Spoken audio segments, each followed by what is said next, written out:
I am recording. Hello, I'm Jeffrey Popus, and today we are going to be talking to Martin here. Hello, Martin. Hello, Jeffrey. Could you introduce yourself? Tell us who you are, what you do. I'm Martin DeGreet, or Marinus. That's my proper full original name. We met at the Common Studio, where I used to do the programming and the development part of it, along with Nathan Stretch. The two of us kind of ran the Common Studio for many years, and it was our home for the longest time. It was fantastic. And how did COVID affect it when COVID started? It destroyed it completely, at least the part that my role in it, right? The Common Studio still exists. It had operated as part of the Working Center. And the Working Center is a large organization with many facets. You know, they do computer recycling, they have the community gardens, they do the cafe, the Queen Street Commons Cafe. They have many, and the kitchen where people can go for lunch, those kind of things. They do housing. They do all those things. It was a pillar for the community, you could say. Yeah. It still is. It still is. The only thing is it hit its core clients. The COVID hit the core clients so hard that the Working Center was overwhelmed, and they were affected too, because it affected their revenue streams, it affected their access to volunteers. So they had to sort of cut back on some of the more peripheral programs, like the Common Studio was a little bit on the outside of what they normally do. And then Nathan, my partner, he got a job at the Kitchener Public Library. He manages the Hefner Studio, among other things.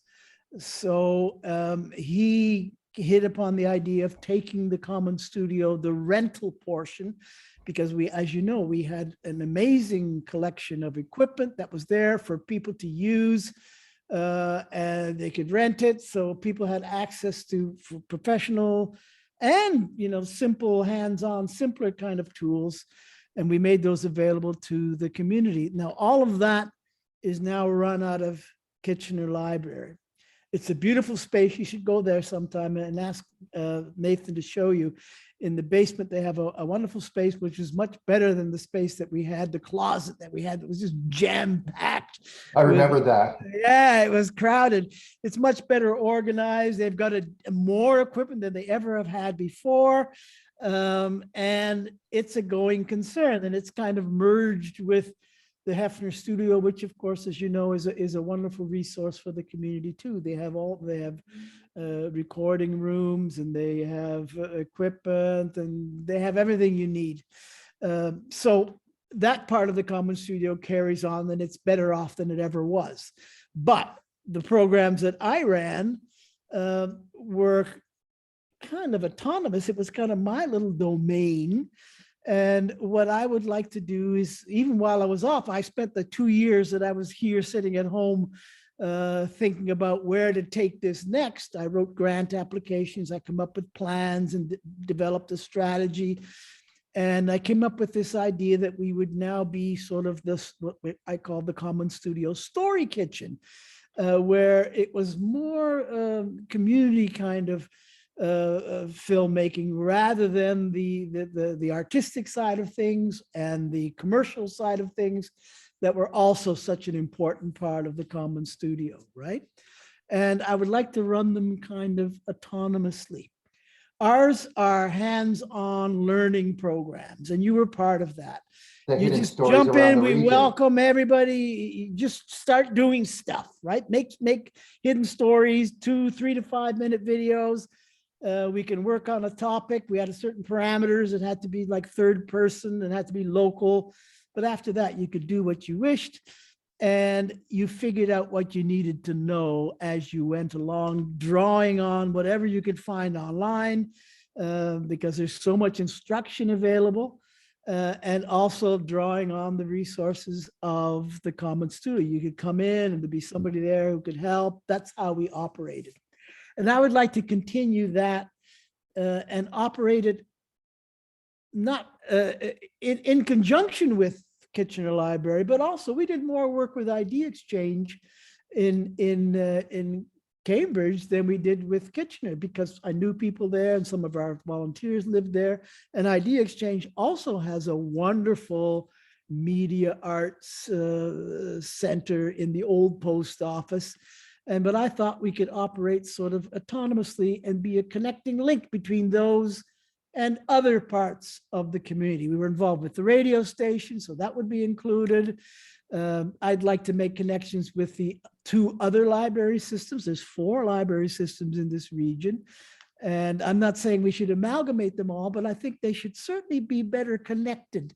And I think we could serve that function. We could help them connect with one another. That's what I'm hoping to do.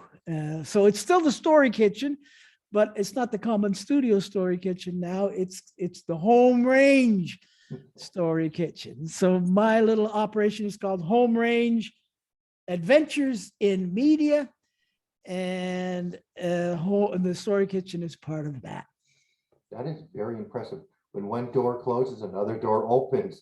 Yeah, exactly. And if there's no door, you get a hold of a hammer and bash a hole in the wall and make a door. I like that. I'm gonna have to remember that. That is good. Yes.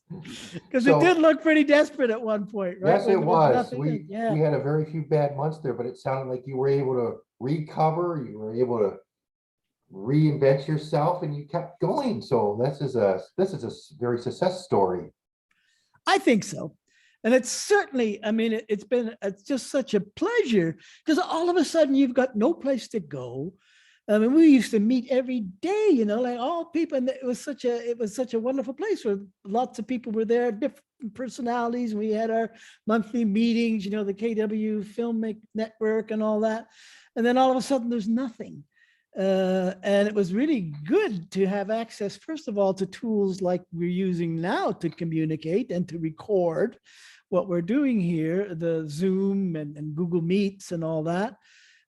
So I managed to keep active using those tools from my apartment here at the Bread and Roses Co-op in downtown Kitchener. And it's kept me, it was like a godsend having these things to do, right? The radio program every week. We ran a radio program. At first, we had a group of people from the studio and students, etc. But eventually, they were no longer around, so I had to end up doing it all by myself. But it was such a pleasurable thing to be working on, to have to do this every week and talk to people and call people up, and that it's just so great. It's always fun having other people to work on stuff. And It is. It's such a wonderful field to be in. It really is, when your job is to find stories, to help people tell their stories, to share skills and to try things and experiment, to inform people and to entertain people. And that's part of what the Home Range is all about, right? I'd like to share that and have as many people involved as want to be, right? Because there's room for everybody. There's lots of roles you can play in this field. oh, yes. Why, thank you very much for sharing all that with us. That was amazing. And any last words?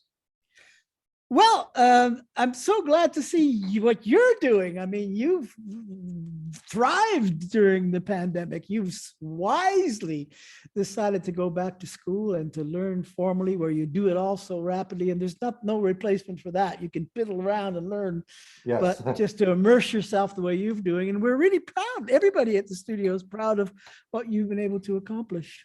Okay. Thank you very much, Martin. Well, thanks, Jeff. It's been a pleasure. Ending it.